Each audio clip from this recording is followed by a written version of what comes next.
Salut à tous, c'est Romanov, bienvenue sur la chaîne destinée aux joueurs TFT qui veulent monter Master. Dans cette vidéo, comme d'habitude, je vais vous présenter les 9 compos les plus broken de ce nouveau patch 14.4. N'oubliez pas de vous abonner à la chaîne parce qu'à chaque nouveau patch, je fais ce genre de vidéos. Vous êtes nombreux à les regarder, mais beaucoup moins nombreux à être abonnés. Donc n'hésitez pas vraiment, c'est juste un clic et moi ça me soutient énormément. Ça me donne de la force pour continuer à travailler et vous proposer des vidéos pédagogiques. Donc c'est parti, première compo. On en a déjà parlé, mais j'ai besoin de vous faire un rappel parce que vous la jouez mal parfois. Donc c'est 4 Marksman, 4 Vanguards, ok. La compo en elle-même, elle est assez simple parce que voilà, t'as une front et t'as une backline. Pas très compliqué dans l'idée.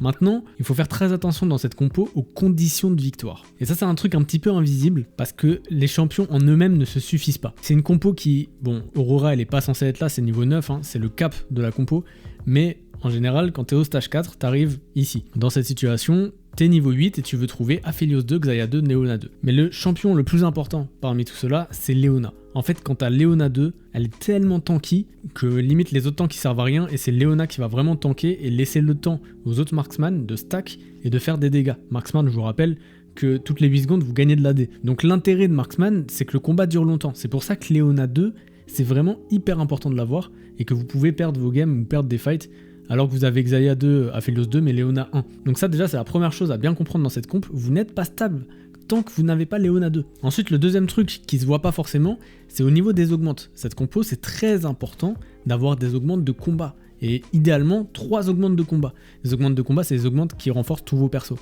Par exemple, Ascension, comme c'est un fight qui dure longtemps, bah ça va donner du damage jump à toute votre team. Et Bulky Buddy, ça va très bien ensemble parce que ça permet d'avoir plus d'HP sur tous vos persos et donc de faire durer le combat plus longtemps.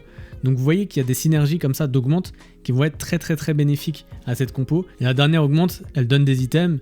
Donc là c'est des exemples, mais voilà le genre de truc que vous voulez. Comme il y a eu un léger nerf des items pendant le PvE, ça donne un peu moins de composants. Et bah ça peut être bien de prendre une augmente d'items pour avoir vraiment Aphelios Xayah full itemisé.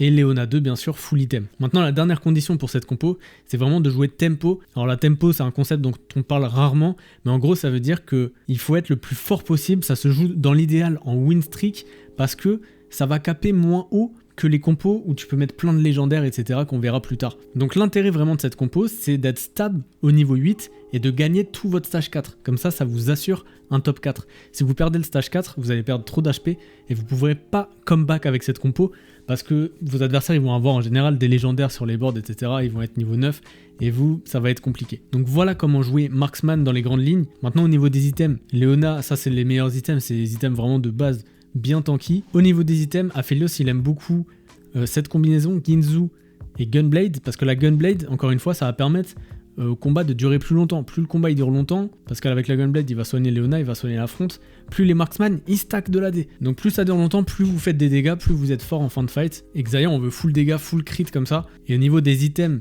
de soutien, donc ce qui fait de l'anti-heal et du shred, on veut éviter au maximum de les mettre sur Leona, parce qu'on veut vraiment, comme je vous disais, Leona elle doit être ultra tanky, donc triple item de tank sa mère.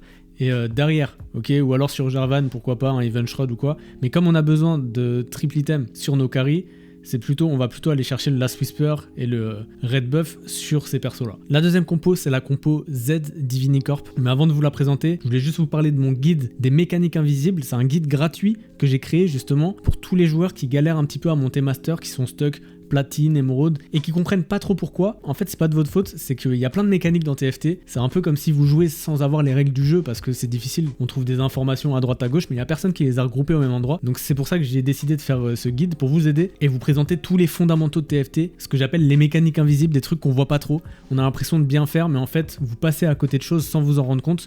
Donc n'hésitez pas à télécharger le guide gratuitement. Je vous mets le lien dans la description. Donc là, je vous ai mis le cap au niveau 9 avec Garen, qui est vraiment intéressant parce que le Garen, si vous arrivez à arriver à ce stade-là et à foutre un Garen qui donne Divinicorp à Z, le mode Divinicorp, c'est ultra broken.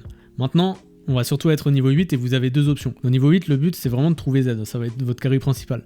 Donc on veut trouver Z2 et on veut priorité les items sur lui. Si au passage vous trouvez un Renekton, tant mieux, c'est super. Plus on a de Divinicorp, plus on est content. Z, il va fonctionner avec 4 Slayer, c'est pour ça qu'on a Mundo, on a Jarvan et Senna qui est à la fois Slayer et Divinicorp. Maintenant, il y a deux solutions. Quand vous êtes au niveau 8, Vex, elle va être là pour Divinicorp, mais c'est pas elle qui va carry. Le deuxième carry, c'est Senna. Senna, elle fait des dégâts vraiment honorables. Du coup, s'il y a personne qui la joue dans le lobby, quand vous avancez, vous dirigez vers cette compo, n'hésitez pas à prendre les Senna supplémentaire même si vous avez déjà Senna 2, et vous pourrez considérer au niveau 8 de reroll Senna 3. C'est pas obligatoire, parce que avec Senna 2 on peut quand même avancer si vous êtes suffisamment strong, que vous estimez que vous êtes stable, justement stable, je le dis à chaque fois, mais j'en parle dans mon guide gratuit des mécaniques invisibles, et bah vous pouvez aller niveau 9 et mettre un Garen, et ça va être ça, votre cap. Il va falloir vraiment pas forcer une Senna 3, si elle vient pas naturellement, on peut aller au niveau 9, et par contre, ne laissez pas des Senna comme ça, ne les ignorez pas dans le shop, parce que ça peut vraiment être un énorme cap de la trouver 3 stars. Voilà un petit peu les deux façons de le jouer, mais globalement, ça va tourner autour de Z, donc on veut vraiment, indispensablement, ça se dit pas mais c'est pas grave, on veut l'IE, et du coup on veut la Hoge, parce que ça donne de la régène, mais ça donne plus de crit. Avec l'IE, c'est très bien. Et en troisième item, Edge of Night ou alors une BT. Ou alors vraiment, si vous pouvez pas, vous faites double Hoge. Pas forcément idéal, mais en tout cas, l'IE, c'est important parce que Z, il va aller vraiment one-shot la backline. Et on veut qu'il fasse des gros dégâts. Maintenant, le Z, il faut bien le placer. C'est troisième case en partant du bord.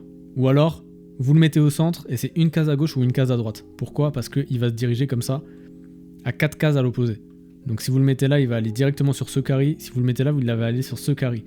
Si en face, le carry, le mec en face, il est pas con, il met son carry ici ou ici, il va falloir mettre Z. Si vous le faites pas, je dis pas que vous êtes con. Mais vous comprenez, vous mettez Z en deuxième case ici, comme ça il va pouvoir, c'est un peu aléatoire, parfois il va là, et parfois il va là. C'est un peu aléatoire. Donc voilà pour le placement de Z. Si vous le mettez là, ou si parfois je vois des joueurs qui le mettent une case derrière pour le protéger, je comprends l'idée, mais le truc c'est qu'il va taper la front, et après il va se téléporter dans la front, et il va faire front, et du coup votre Z il sert à rien. L'intérêt du Z, il n'y a pas énormément de carry dans la comp, l'intérêt du Z c'est vraiment de one shot la backline, c'est un assassin, ok. Donc il faut bien le placer si vous voulez que la comp soit efficace. Derrière Senna elle va finir les kills, donc c'est intéressant. Ensuite au niveau des augmentes, pareil, on veut maximiser les augmentes de board, parce que c'est une compo qui coûte pas hyper cher pour être stabilisée. Senna 3 elle va coûter cher, mais c'est le plan, comme je disais, c'est pas le plan de base forcément, c'est un plan qui permet de caper, mais en tout cas on peut se stab sans Senna 3, et vous voyez que le board, à part le Renek là, il coûte pas très cher, parce qu'on veut que Z2, Vex 2, et encore Vex, même si on l'a qu'un, c'est bien, parce que ça donne Divinicorp. 2, ça va rien changer si elle porte pas d'items. On peut pas mettre 1 milliard d'items, déjà pour les items tank, il y en a pas tant que ça, là j'ai mis vraiment l'anti-heal. Du coup on peut vraiment se permettre de pas prendre d'augmente d'écho si vous gérez bien cette partie-là en faisant des paliers, etc. Et plutôt prendre des grosses augmentes de board. Climb the Ladder, c'est excellent en Divinicorp, puisque déjà que Divinicorp, ça se booste à fond. Ça va donner des stats à tous vos Divinicorp, donc c'est génial. Big Grab Bag, c'est très bien parce que pareil, on a besoin d'items dans ce set de manière générale. De toute façon, on veut vraiment de la tankiness et 2 carry en général, donc c'est bien d'avoir des items en rab, c'est jamais en trop. Et Pair of Force, c'est très bien parce que Z et Vex, ça va les booster parce que vous jouez qu'avec 2 carry qui sont des 4 cost. Ok, donc ça c'est vraiment pratique. Si vous prenez ça, n'oubliez pas que vous l'avez et n'allez pas foutre un autre 4 cost. Parce que ça va annuler votre augmente. Attention, c'est un truc que je vois souvent, je le dis dans mon guide des mécaniques invisibles, mais parfois vous cliquez sur une augmente et vous oubliez pendant la game que vous avez cliqué dessus et du coup vous oubliez de la prendre en considération et vous jouez sans augmente. Et ça c'est hyper punitif. On s'en rend pas compte de jouer sans augmente, mais c'est comme si vous jouez avec un perso en moins, c'est comme si vous étiez niveau 7. Pendant toute la game, ça j'en vois beaucoup. Même dans mes lobbies, il y a des mecs ils oublient qu'ils ont Bulky Buddy et ils sont placés n'importe comment, voilà, ils sont placés comme ça, alors que Bulky Buddy, tu veux être placé 2 par 2. Ça, c'est un exemple parmi tant d'autres. Mais voilà, faites vraiment attention à vos augmentes et restez concentrés pendant la game. Cette compo avec Vex, je la rajoute, c'est vraiment une valeur sûre. Si vous savez pas trop quoi jouer sur ce patch, je vous conseille d'apprendre à jouer cette compo et de se dire que c'est votre compo par défaut. Voilà, genre au début de la game, bon, je vais jouer ça par défaut. Ça demande pas énormément de conditions. Si vous voyez que vous n'êtes pas trop contesté, en général Z, en tout cas en ce moment il n'est pas trop contest, donc ça peut être vraiment intéressant de vous focus là-dessus. Troisième compo, on a une variante, c'est toujours Divinicorp, mais avec Vex en carry. Et c'est plus Z le carry, c'est vraiment Divinicorp une autre version, d'accord? On va jouer Vex sur Goth en fait. Alors autant dans la version précédente, je vous la remontre un petit peu, vous voyez qu'il n'y a pas besoin de Morgana. Pourquoi? Oui, elle donne Divinicorp, oui, ça augmente les stats de tout le monde, mais Morgana, son boost à elle, c'est de donner de l'AP. Et là, comme on joue de l'AD, on joue Z, on joue Senna, on veut les renforcer au max, on n'a pas besoin de Morgana. Ici, Morgana, même si c'est un one cost, elle va être vraiment importante, parce qu'elle donne beaucoup d'AP, et c'est Vex notre carry, d'accord? Et Vex, elle a besoin d'AP. Surtout qu'elle veut ces items-là, elle veut Gunblade, c'est obligatoire, avec un blue buff, pareil, génération de mana obligatoire. On veut ces items-là, le troisième, il peut être un peu plus flex, mais comme elle a du crit, c'est très bien de prendre un Guardbreaker, c'est excellent, parce qu'elle peut crit avec exec.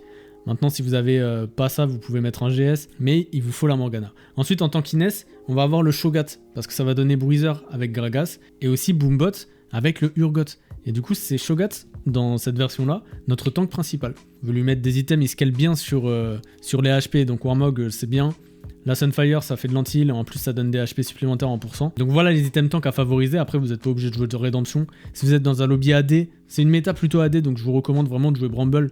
Ça servira toujours dans toutes les games. Il y a d'ailleurs beaucoup moins d'AP, donc il y a moins besoin de faire une diclo, de manière générale bien sûr. Et puis là, on veut un peu de chance. Encore une fois, on est niveau 9. On veut essayer de trouver un Urgot. Elle n'est pas forcément facile à jouer cette comp, bien que Vex, au niveau 8, elle peut bien stab. Juste, elle aura pas encore exec. Shogat aura pas le boombot tant qu'on n'a pas Urgot. Donc attention de bien gérer votre game. C'est peut-être une version qui est moins évidente à jouer que Z parce que c'est peut-être plus dur de se stab. Par contre, ça capte vraiment haut. Le Urgot, une fois qu'on le touche, et une fois qu'on a Urgot 2, là c'est broken. Je lui ai mis des items, ça c'est important à retenir, qui sont vraiment optimisés pour Boombot. Parce que Boombot, à chaque fois en fait que vous faites 400 de dégâts, Boombot va envoyer un missile qui fait des dégâts magiques. Donc quand on a Runan, Urgot en fait il tape une fois et le Runan il proc et du coup il se divise en deux et ça fait beaucoup plus de dégâts par attaque. Donc c'est pareil pour statique, ça fait tous les 3 de dégâts 35 magic damage. Donc ça augmente les dégâts en fait, ce qui va permettre de proc le Boombot un peu plus souvent. Et en plus comme ça en dégâts magiques, la statique, Vex de toute façon elle a besoin de statique. Mais c'est vraiment indispensable pour le shred. Pour le reste voilà c'est pas trop compliqué, Jarvan il permet de donner Vanguard à Rast et Slayer à Senna. Et puis on aime bien le mettre si on a Renekton juste derrière pour que Renekton il le croque et il gagne de l'AD. Comme d'habitude on a besoin de beaucoup d'items.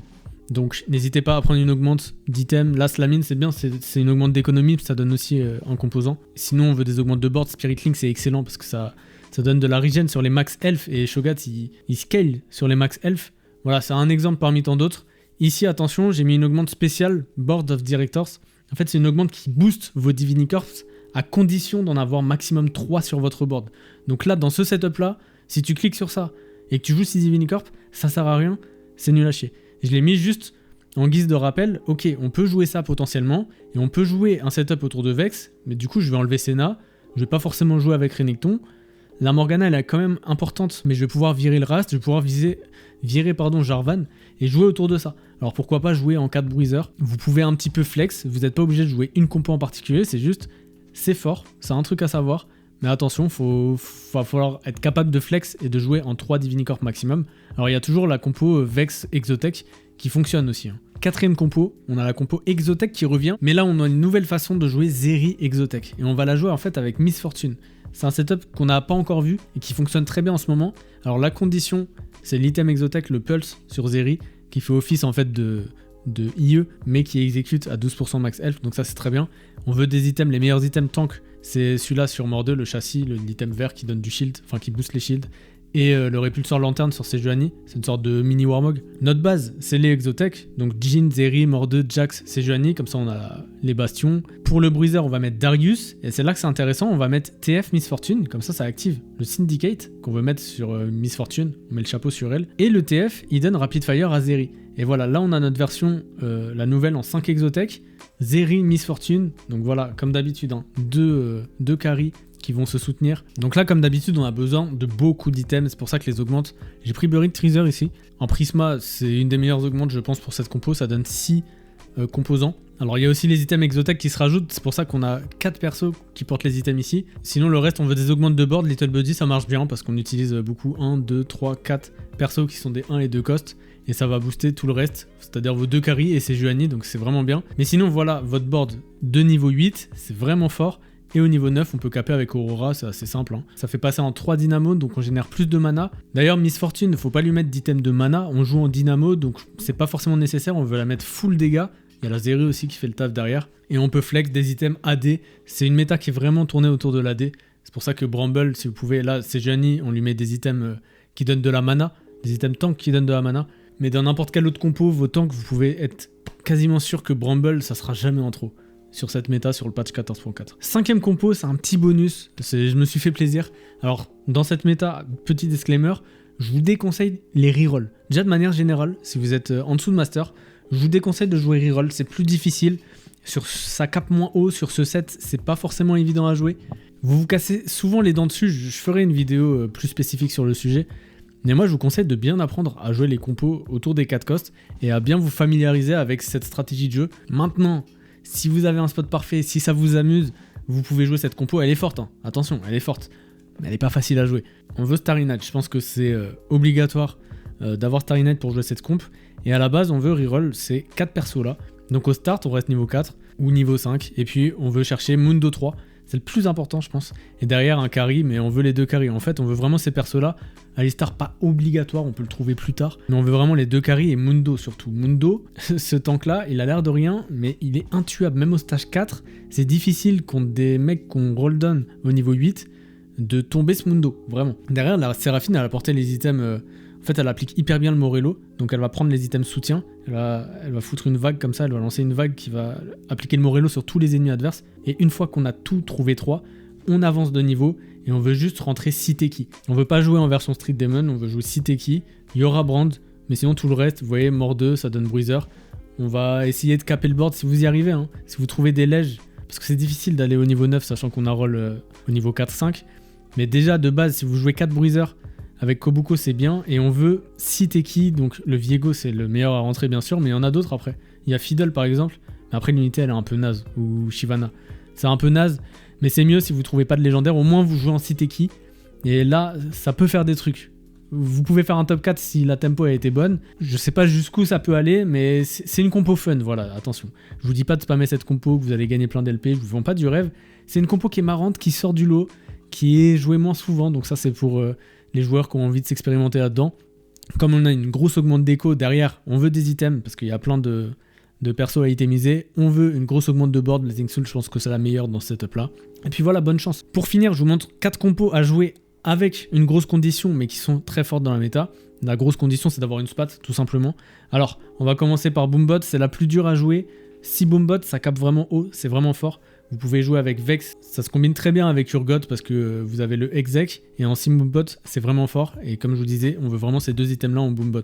Ensuite Anima Squad, alors potentiellement vous pouvez la jouer si vous avez une très grosse tempo, si vous jouez en Snowball, mais c'est quand même beaucoup mieux avec une spat. Pourquoi? Parce que ça permet la possibilité, et notamment sur certaines maps, sur la map d'Urgot, sur les maps où il y a les œufs, ça permet d'aller chercher une 2e spat Anima, et là vous jouez en 10 Anima. Ou alors si vous avez pris une augmente de Wandering Trainer, ça, voilà. Pour toutes ces compos là, si vous avez une spat Wandering Trainer, c'est très bien parce que vous allez pouvoir avoir 6 Boombots plus facilement, ou alors 10 Anima sans aller forcément au niveau 10. Si vous avez une spat et que vous avez Anima sur votre demi, vous pouvez avoir 10 Anima au niveau 9. Pareil pour Street Demon. Alors Street Demon c'est la même chose que Anima, c'est moins fort, ça a bien été nerf.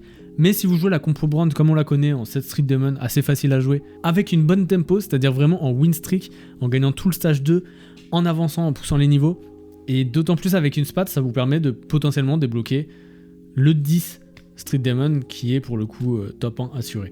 Et enfin il y a la compo Golden Ox, donc un peu comme Boombot, c'est pas facile à jouer, surtout que Golden Ox il y a un truc en plus, c'est qu'il y a vraiment l'arbre des Golden Ox à nourrir en gros, avec l'XP ou alors avec les rolls. Ça c'est un truc, vous pouvez avoir du mal, c'est déjà difficile de bien gérer son économie, donc si en plus il y a Golden Ox, faut pas oublier d'avoir des damage jump et tout, c'est pas forcément évident à jouer. Par contre c'est un des plus gros caps, quand c'est bien maîtrisé, vous mettez Golden Ox sur Garen ou sur un Zac 2, le Garen il va pouvoir donner le mode Golden Ox à quelqu'un d'autre, et là c'est vraiment très fort. Et pour le coup si vous jouez Golden Ox, Aphelios il porte pas le même stuff qu'en Marksman, il veut vraiment des dégâts, donc du crit, une Deathblade si vous pouvez, un GS machin, enfin voilà.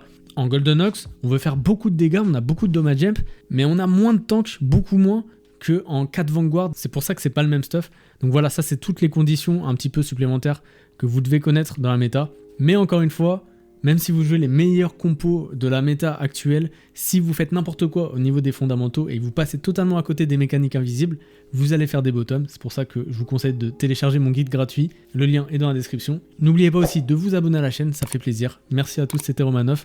Je vous dis à bientôt sur YouTube.